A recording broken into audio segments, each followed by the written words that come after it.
नमस्कार,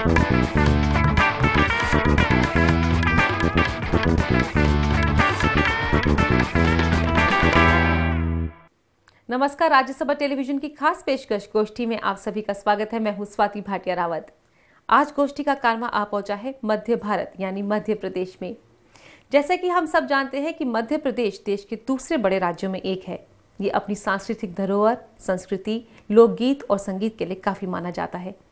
लेकिन दुख की बात यह है कि आज की इस आधुनिक युग में आज की पीढ़ी अपनी इस सांस्कृतिक धरोहर को भूलती जा रही है। आखिर ऐसा क्यों? आज की गोष्ठी इसी पर। आज गोष्ठी का कारवां आ पहुंचा है मध्य प्रदेश के सिरोंज में, जहां कम्युनिटी रेडियो स्टेशन किसान वाणी के जरिए हम यही जानने की कोशिश करेंगे कि किस तरह से अपनी लोकगीत और संगीत को बचाया जाए। इस चर्चा में भाग लेने के लिए हमारे साथ स्टूडियो में खास मेहमान मौजूद हैं। आइए इनसे आपका परिचय कराते हैं। हमारे साथ हैं दिनेश कुमार सेन जी, जो कि कलगी तुर्रा गायक हैं, साथ ही सामाजिक कार्यकर्ता हैं। आपका बहुत बहुत स्वागत है। इनके साथ हैं जितेंद्र शर्मा, जो कि स्टेशन हेड है किसान वाणी में। संतोष चौरे जी, जो कि जिला महामंत्री हैं और साथ ही पूर्व नगर पालिका अध्यक्ष भी रह चुके हैं। आपका भी बहुत बहुत स्वागत है। और इन सबका साथ देंगे परमानंद केवट जी, जो कि ठिमरियाई यानी कि किंगड़ी लोक संगीत और नृत्य के महारथी हैं और साथ में इनका अपना ग्रुप भी है। आपका भी बहुत बहुत स्वागत है। आज इस चर्चा में इन लोगों के अलावा हमारे साथ फोन लाइन पर श्रोता भी जुड़ेंगे, जो बीच में चर्चा में भाग लेंगे। सबसे पहले हम ये जानना चाहते हैं कि ठिमरियाई लोकगीत है और संगीत है, ये क्या होता है? तो ढमरियाई लोक नृत्य आदिकाल से आ रहा है, अभी से आदिकाल चला रहा है। तो भगवान राम जब आए थे गंगा पार, तो उन्होंने केवट से पूछा कि हमें नदी पार जाना है, गंगा पार जाना है। केवट ने पूछा कि ऐसे पार नहीं उतार हूँ मैं, पहले मेरी एक शर्त है। वो शर्त उन्होंने रखी कि आप, मैं गंगा पार उतारता हूँ, आप मेरे लिए भवसागर से पार उतारना। तो बिन ने कहा कि बिल्कुल तथास्तु, ऐसा ही होगा। उस खुशी के अवसर पर जी पूरी ढीमर समाज, पूरे जितने भी राज निषाद राज थे वहाँ, राजा है ढीमरों के, उनने खुशी के अवसर पर पूरा लोक नृत्य करा। अच्छा। हाँ, साज हाथ से ही बनाई हुई साज है सब लोग। मस्ती में सब झूम उठे, क्योंकि हमें भवसागर से पार उतरने का अवसर मिल गया। अच्छा दिनेश कुमार जी, मैं आपसे पूछना चाहती हूँ कि कलगी तुर्रा आखिर क्या चीज़ है? ये हमारी लगभग 500 वर्ष पुरानी कला है, इस विधा है। इसमें दो ग्रुप रहते हैं, एक रहता है कलगी, दूसरा तुर्रा। कलगी वाले जो है शक्ति के उपासक रहते हैं, तुर्रा वाले जो है ब्रह्म के उपासक रहते हैं। ये जो शक्ति और ब्रह्म को बड़ा बताते हैं, तुर्रा वाले कहते हैं ब्रह्म बड़ा है और कलगी वाले कहते हैं शक्ति बड़ी है। इस पे वाद विवाद होता है। जैसे वर्तमान में अंताक्षरी के लोग खेलते हैं, ऐसे ही ये मनोरंजन का भी साधन है। संतोष जी, मैं आपसे जानना चाहूँगी, जैसे कि आप जिला महामंत्री हैं, इतने सारे लोकगीत संगीत आपने देखते हैं आपके आसपास होता है, तो आप इन लोगों को प्रमोट करने के लिए क्या कर रहे हैं? जी बिल्कुल, प्रयास किया जा रहा है।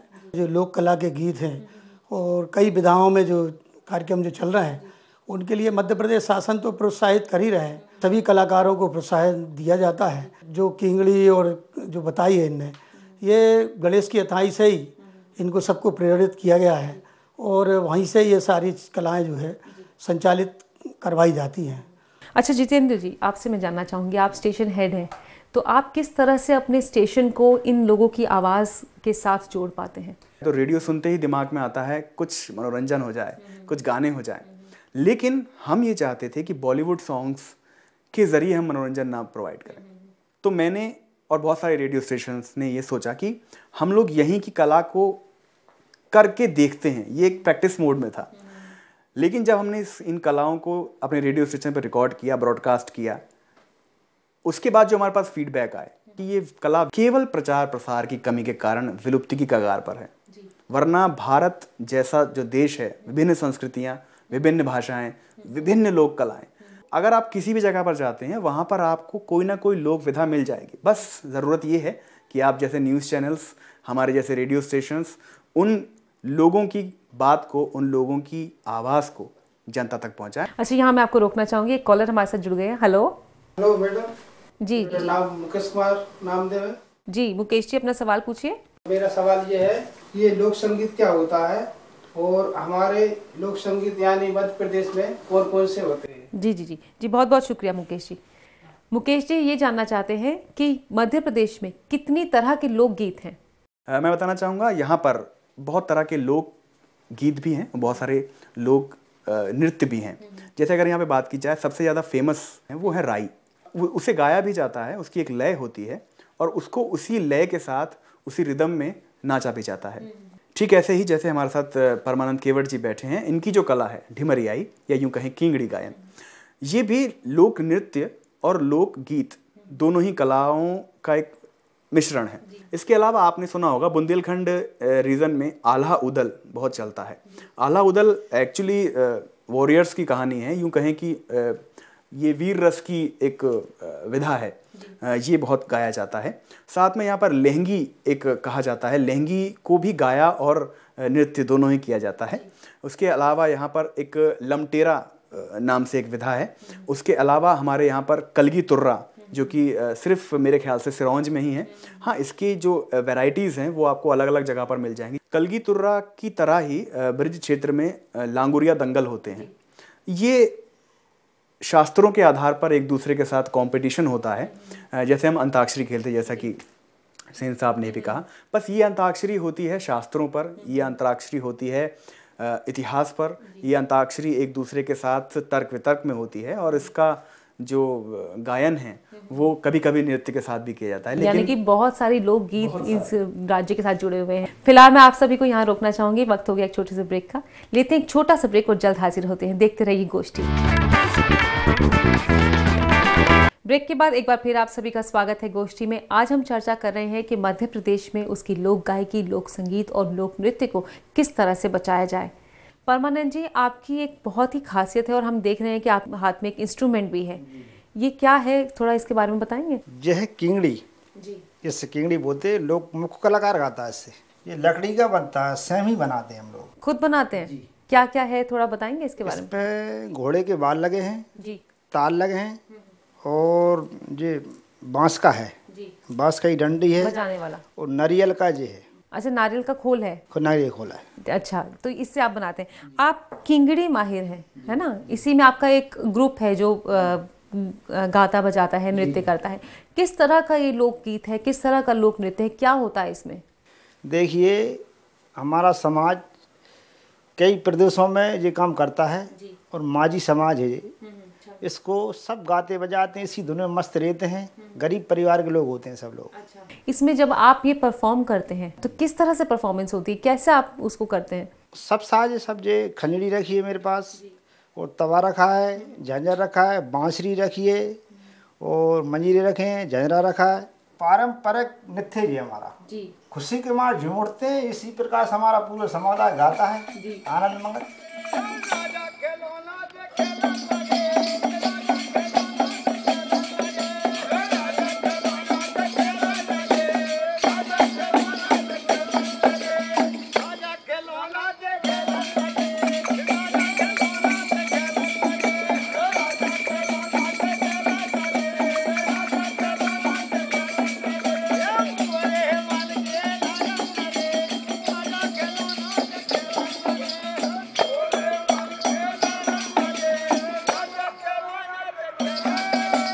हर खुशी के अवसर पर ये लोकगीत गाया जाता है। दिनेश जी, कलगी और तुर्रा दोनों आपस में एक तरह से शब्दों की जंग लड़ते हैं, वाद विवाद होता है, तर्क और वितर्क दिए जाते हैं, तो किस तरह से आप लोग इसे सामंजस्य बनाए रखते हैं इसमें? केवल इसमें तर्क रहते हैं और कुतर्क कोई भी नहीं होता। सारे तर्कों पे, ये सारा धार्मिक ग्रंथों पे आधारित रहते हैं, गूढ़ कथाओं पे आधारित चीज़ें रहती हैं इसमें। उन्हीं चीज़ों को प्रश्न के माध्यम से पूछा जाता है। उस चीज़ का जो सामने तुर्रा वाले कलगी वाले प्रश्न करते हैं, तुर्रा वाले उसका उत्तर देते हैं। एक थोड़ा एग्जाम्पल बताएंगे हमें? जब हम लोग प्रारंभ करते हैं, खम ठोक के हो जा खड़ा गवेश्वर भाई, गवेश्वर भाई भाई प्रसन्न शारदा माई, शारदा माई। तो ये क्या है, हम जब प्रारंभ करते हैं तो उससे गा के प्रारंभ करते हैं जी। इसका अर्थ क्या है? ये गाने वाले, तू अपना खम ठोक के खड़ा हो जा और शारदा मैया तुझसे प्रसन्न है। ये तुर्रा वाले जो लोग हैं उनके सामने डरने की जरूरत नहीं है। अच्छा जितेंद्र जी, मैं आपसे जानना चाहूँगी, आप यहाँ के नहीं हैं, फिर भी आपने इनहेरेंट किया यहाँ की कल्चर को, यहाँ की संस्कृति को समझने की कोशिश की। क्या लगता है कि आज के युग में कितने बच्चे भी इस तरह से सामने आ रहे हैं और इस कला को सीखना चाह रहे हैं? बहुत अच्छा प्रश्न है आपका। रेडियो स्टेशन पर ही बहुत सारे ऐसे उदाहरण हैं। हमारे यहाँ एक रघुवीर सिंह यादव आते हैं, वो मेरे ख्याल से उनकी उम्र होगी 12 साल। वो इतनी तन्मयता के साथ ढोलक बजाते हैं और उनकी ढोलक पर इतनी अच्छी थाप है और वो इस चीज़ को बड़े अच्छे से प्रमोट करते हैं। और इसी तरह से अगर बात की जाए बच्चों के साथ बुज़ुर्ग की, तो यहाँ इनकी जो किंगड़ी का ग्रुप है, इनकी किंगड़ी ग्रुप में एक 70 वर्ष के हमारे एक दद्दा हैं, उनको हम दद्दा कहते हैं। भारत विभिन्न संस्कृतियों का देश है और भारत के अंदर भारत की गली गली में लोक कलाएँ हैं, लोकगीत हैं। बस ज़रूरत है कि हमारी जो मेन स्ट्रीम मीडिया है वो इन चीज़ों को बाहर लाए। क्या आपको लगता है कि आज ये कला कहीं ना कहीं लुप्त हो रही? बिल्कुल ऐसा है, कला लुप्त हो रही है, क्योंकि एक कलाकार पहले एक मनुष्य है और एक मनुष्य की 3 ज़रूरतें होती हैं। रोटी, कपड़ा और मकान की जद्दोजहद में कहीं ना कहीं एक कलाकार अपनी कला को अपनी आगे वाली पीढ़ियों तक नहीं सौंपना चाहता और शायद इसीलिए बहुत सारी कलाएं विलुप्त होती जा रही हैं। परमानंद जी, मैं आपसे जानना चाहूँगी, आप लोग नृत्य और गीत के साथ जुड़े हुए हैं, क्या लगता है आज की पीढ़ी कितनी जागरूक है इस नृत्य को लेकर, इस लोक संगीत को लेकर? देखिए, मेरी समाज का जहाँ तक सवाल है, जहाँ हमारा कोई सा भी कार्यक्रम हो, शादी ब्याह कुछ, सारी रात हमारी समाज गादी बजाती है। चौरे साहब, आपको क्या लगता है? लोक कला विलुप्त होने का एक कारण ये भी है कि लोगों को अपनी रोजी रोटी, अपने पेट भरने की, घर गृहस्थी को चलाने की ये चिंता भी बहुत सताने लगी है और लोग रोज़गार की तलाश में इधर उधर भटकने लगे हैं। इसलिए भी लोगों को इनसे कोई आय के साधन तो मिलते नहीं हैं। ये एक लोक कला, एक मनोरंजन की कला भी मानी जाती है और मनोरंजन ही है ये। इन सब चीज़ों को सीखने के लिए तो लोग इसीलिए इंटरेस्ट नहीं ले रहे हैं क्योंकि आज के समय में इन सब की कलाओं की कोई वैल्यू नहीं रही है। हमारी मध्य प्रदेश की सरकार जो है इसके लिए बहुत प्रयास कर रही है। जी, मैं आपको यहाँ रोकना चाहूँगी, हमारे साथ एक कॉलर जुड़ गए हैं। हेलो। हेलो जी नमस्कार मैडम, मैं राकेश बोल रहा हूँ ग्वालियर से। जी राकेश जी। मैं एक सवाल पूछना चाहता हूँ जी कि जो कलाएं बताई हैं इन्होंने, राय हो या लमटेरा हो या डेमरिया हो या किंगड़ी गायन हो, इसको अगर हम सीखना चाहें तो इसके लिए क्या माध्यम हम उपयोग कर सकते हैं या किस प्रकार से हम इसको सीख सकते हैं? जी बहुत बहुत धन्यवाद राकेश जी। राकेश जी, ये जानना चाहते हैं कि जो ये लोकगीत है, संगीत है, इसको कहाँ सीखा जाए? दिनेश जी, क्या लगता है आपको कहाँ सीखा जाए? कोई व्यक्ति अपनी जो लुप्त हो रही कला है उनको सीखना चाहता है तो यहाँ पे सामुदायिक किसान वाणी केंद्र है, वहाँ पे विभिन्न कलाओं की जानकार लोगों की सूची उनके पास उपलब्ध है और हैं उनका भी वहाँ पे पता है। अगर किसी को उसका पता चाहिए तो ये सबसे उचित माध्यम है। अच्छा दिनेश जी, आजीविका आपकी क्या इसी गायकी से होती है या इसके अलावा भी आप कुछ करते हैं? नहीं, ये लोक गायकी से आजीविका का कोई संबंध नहीं है और ये हमारे गले में जो एक पीला भगवा का रुमाल डला हुआ है ये भी त्याग का प्रतीक है। सबसे महत्वपूर्ण है समय देना पड़ता है इसमें, प्रतिदिन संध्या को गाने बैठना। तो इसमें कोई जीविका का साधन नहीं है। तो मैं तो निजी रूप से, जैसे मैं शिक्षा विभाग में हूँ, टीचर हूँ, तो उससे मेरी आजीविका का चलती है। और अन्य लोग जो है, कोई हमारे साथ में किसी तरह मेहनत मजदूरी वाले लोग भी हैं जो प्रतिदिन मजदूरी करते हैं सुबह से शाम तक और संध्या समय मंदिर पे आके इसको भजन को गाते हैं। अच्छा, आप भी क्या इसे अपनी पीढ़ी को आगे दे रहे हैं विरासत में? क्या उनको भी सिखाते हैं इस गीत को? जी हाँ, हम सिखाते हैं। हमारे यहाँ पे जैसे बच्चे हैं उनको हम सिखाते हैं और अन्य लोग भी हमारे साथ आके बैठते हैं। अच्छा परमानंद जी, आपसे जानना चाहूँगी, किंगड़ी को अगर किसी ने सीखना हो तो किस तरह से सीख सकते हैं? नहीं, क्या है, कई जगह माझी समुदाय की सिखाता है इसको। मैं आपको यहाँ रोकना चाहूँगी, हमारे साथ एक कॉलर जुड़ गए हैं। हेलो। हाँ मैडम, मैं युवराज सिंह सोलंकी बोल रहा हूँ शमशाबाद से। जी युवराज जी, अपना सवाल पूछिए। ये कहना चाहता हूँ मैं, ये आपके लोकगीत वगैरह वगैरह चलते हैं जी, ये सुनना चाहें हम तो कहाँ पर सुन पाएंगे? जी बहुत बहुत धन्यवाद युवराज जी। युवराज जी ये जानना चाहते हैं कि वो इस गीत को कहाँ सुन सकते हैं? रेडियो में तो वो सुनते ही हैं, लेकिन उसके अलावा क्या है, आप कुछ बताना चाहेंगे जितेंद्र जी? अभी पब्लिक मीडिया जिसे कहा जाए, पब्लिक प्लेटफॉर्म जिसे कहा जाए, फेसबुक के ज़रिए, यूट्यूब के ज़रिए, और हम लोगों ने अपने किसान वाणी सिरौंज की एक ऑफिशियल वेबसाइट भी बनाई हुई है ताकि लोग इसे सुने, इसे देखें, इसे समझें। तो हम लोग कोशिश करते हैं कि इनको इंटरनेट के साथ, ग्लोबल मीडिया के साथ जोड़ा जाए। जी अच्छा परमानंद जी, मैं आपसे जानना चाहूँगी, जैसे ये लोकगीत संगीत आपकी रूह में बसा है, हाँ, आपने इसे अपने पूर्वजों से हासिल किया है, क्या ये आपकी आजीविका है या आजीविका के लिए आप कुछ और? नहीं, क्या है, आजीविका तो हमारी ये तो हमारा बहुत बड़ा मनोरंजन पहले से रहा है समाज का। अब फिलहाल की स्थिति में तो इसका साधन ही बन गया है कमाने वाला। जैसे हम लोग कुछ संस्कृति विभाग से लेते हैं, पैसा ही मिलता है हमको, गाते हैं जाते हैं। तो पहले ऐसा नहीं था, पहले तो केवल मनोरंजन के लिए करते थे, राजा महाराजा बुलाते थे, इस प्रकार की विधा चलती थी। तो अभी ऐसा कुछ नहीं है इसका कि अभी प्रत्येक व्यक्ति पैसे लेता हुआ। ठीक है, यहाँ वक्त हो गया एक छोटे से ब्रेक का, यहाँ रुकते हैं, लेते हैं एक छोटा सा ब्रेक और जल्द हाजिर होते हैं। देखते रहिए गोष्ठी। ब्रेक के बाद एक बार फिर आप सभी का स्वागत है गोष्ठी में। आज हम चर्चा कर रहे हैं कि मध्य प्रदेश में लोकगीत और संगीत को किस तरह से बचाया जाए और उसे आगे आने वाली पीढ़ी को विरासत में दी जाए। मैं परमानंद जी आपसे जानना चाहूँगी कि आप जब इतना इसके साथ शिद्दत के साथ जुड़े हैं, इस लोकगीत के साथ, संगीत के साथ, तो आप आज इसे बढ़ावा देने के लिए क्या करते हैं? जी, हमारा तो यही उपदेश है कि सब लोग इसमें आए, सीखे हैं। एक जे नब्दा भक्ति में से एक भक्ति इसको भी कहते हैं रामायण में, तो ये बहुत बड़ा साधन है, मोक्ष का रास्ता है ये। इसलिए फालतू लोग ना बैठ के संगीत की ओर ध्यान दें, बहुत अच्छी बात है और सीखनी चाहिए। ये हमारी परंपरा। राजघराने में तो ऐसा होता था पहले कि राजघराने में सिखाते थे, बच्चे भी जाते थे, मगर आजकल ऐसी स्थिति बन गई कि लोग बाग इसको छोड़ के कई टीवी वगैरह और वगैरह फालतू बैठते हैं। आपसे जानना चाहूँगी कि जब हम बात करते हैं कि ये समुदाय या कोई भी लोकगीत संगीत जो है वो अपनी पहचान खो रहा है, आप लोग भी अपने माध्यम से काफ़ी जुड़े हुए हैं कि ये इसे और प्रोत्साहन दे रहे हैं, क्या लगता है कहाँ पे और इसे बढ़ावा दिया जाए, किस तरह से क्षेत्र में इसको और बढ़ाएं, क्या लगता है आपको? देखिए, मेरे सजेशंस तो जैसा कि मैंने आपको शुरू में कहा था, मेन स्ट्रीम मीडिया को आगे आना चाहिए। हमें केवल सरकार की तरफ नहीं देखना चाहिए। बहुत सारे ऐसे कॉर्पोरेट सेक्टर्स हैं जिनके पॉलिसीज़ के अंदर आता है वो CSR, सोशल रिस्पॉन्सिबिलिटी। अगर आप हमारे देश में व्यापार कर रहे हैं, हमारे देश में आप लाभ ले रहे हैं, तो आपकी एक सोशल रिस्पॉन्सिबिलिटी बनती है कि आप हमारे देश को भी कुछ दें।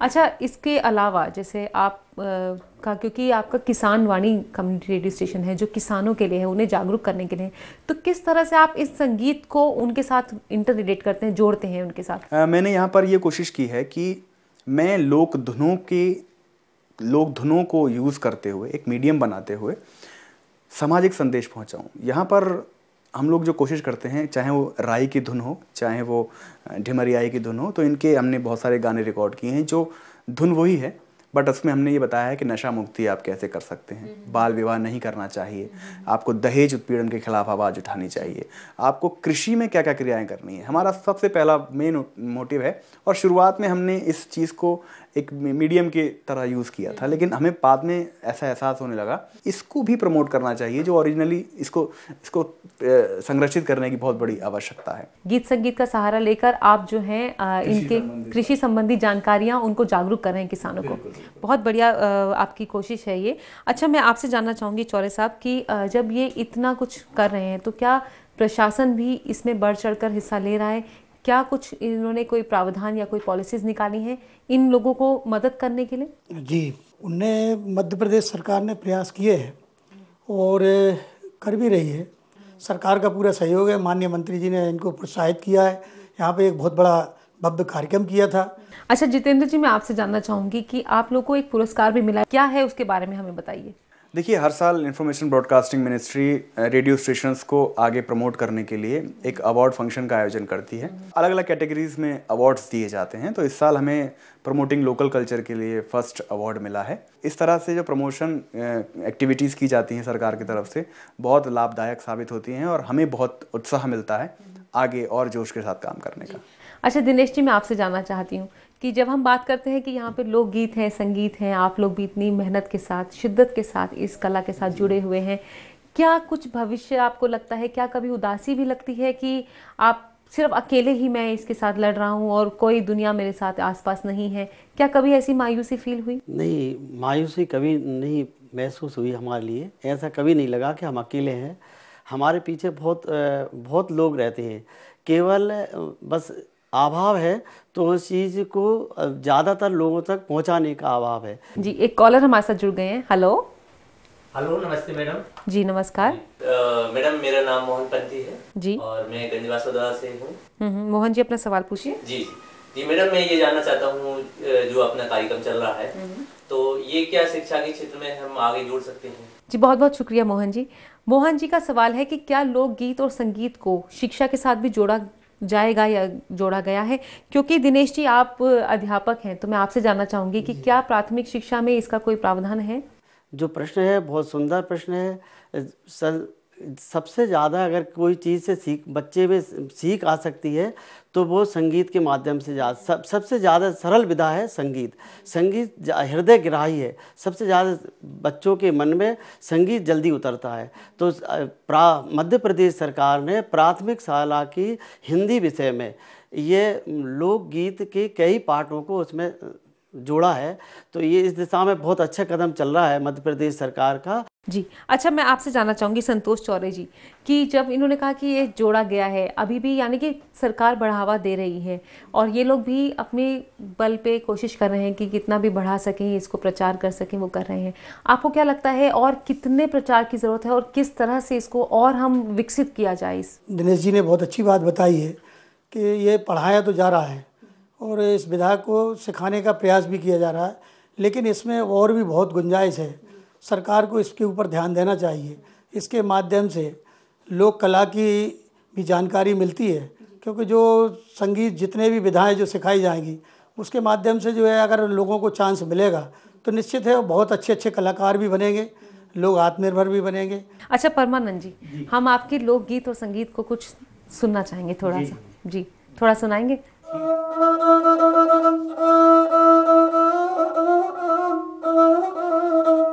अरे राम नाम ले मैं नैया रे बोराई, सिया राम कहो भाई रे। कहे ये साज सभी के साथ चलता है, ये सिंगल साज है जी। तो जैसे ये इसमें आप क्या दर्शाना चाहते हैं, क्या बताते हैं इसमें? सबको राम नाम ले में कोई बुराई नहीं, सभी समुदाय राम नाम लेके ही कार्यक्रम करता है। इसमें क्या महिलाएं भी जुड़ी हैं और कितनी हद तक वो पार्टिसिपेट करती हैं? जी मेरी समाज में ऐसा है कि शादी ब्याह के मौके पर पूरी समाज इकट्ठी होती है, महिला भी होती हैं। महिला भी सारी रात, उधर तो पुरुष गाते हैं, इस पर 60 महिला गाती हैं, जिनके प्रश्न उत्तर होते हैं। अच्छा जी, यानी कि आप लोग भी आपस में क्वेश्चन पूछते हैं और आंसर देते हैं गीत संगीत के माध्यम से। अच्छा दिनेश जी, क्या आपके इस कला में भी महिलाएं जुड़ी हुई हैं? नहीं मैडम, इसमें पुरुष लोग ही रहते हैं और ये रात भर कार्यक्रम चलता है और इसमें पुरुष वर्ग ही ज़्यादातर गाता है और इसमें महिलाएं नहीं हैं। अच्छा दिनेश जी, ये बताइए कि आपने कहा महिलाएं आपके इसमें नहीं गाती हैं, लेकिन आपका जो लोकगीत है ये कौन से ओकेजन पे गाया जाता है, कौन से दिन गाया जाता है? ये मैडम विशेष रूप से ये होली की दोज पे गाया जाता है ये, और ये होली की दोज से बल्कि प्रारंभ होता है और ये चैत महीने के पूरे माह रहता है। अच्छा जितेंद्र जी, आप बताइए, जैसे इन्होंने कहा कि इनके यहाँ पे महिलाएं तो होती नहीं हैं लोकगीत में, लेकिन उन्हें प्रोत्साहन देते हैं और उनका सम्मान रखते हैं, तो यही उनकी साइड लेते हैं। क्या किसान वाणी भी लोकगीत में महिलाओं का पक्ष आगे रखता है? बिल्कुल, हम लोकगीत का पक्ष, लोकगीतों में महिलाओं का पक्ष ही आगे नहीं रखते, बल्कि खुद हमारे यहाँ महिला कलाकार जुड़ी हुई हैं। हमारा जो मध्य प्रदेश सरकार है बेटी बचाओ अभियान चला रही है, तो बेटी बचाओ अभियान को अगर एक बेटी ही गाकर इस तरह से गाती है तो कहीं ना कहीं ज़्यादा अच्छा संदेश पहुँचता है। जी बहुत बहुत धन्यवाद हमसे बात करने के लिए। आप सभी का बहुत बहुत धन्यवाद, आप स्टूडियो में आए और इतना कीमती वक्त दिया। तो आज की गोष्ठी में यही बात सामने आई है कि मध्य प्रदेश अपनी सांस्कृतिक विरासत के साथ सराबोर है। बस वक्त आ गया है कि आज की पीढ़ी उसे पहचाने और उसे अपने आगे आने वाली कल को विरासत में दे। सबसे बड़ी बात जो सामने आई है वो ये भी है कि कहीं ना कहीं जागरूकता की कमी है। जिन लोगों के साथ ये लोकगीत या संगीत जुड़े हुए हैं वो लोग भी उतने जागरूक नहीं हैं इसे आगे बढ़ाने के लिए। समय आ गया है कि हम सब इस मुहिम में शामिल हों और अपनी संस्कृति को, अपनी धरोहर को बचाए रखें। तो आज की गोष्ठी में बस इतना ही। अगले हफ्ते फिर आपसे मुलाकात करेंगे। तब तक के लिए देखते रहिए राज्यसभा टेलीविजन। नमस्कार।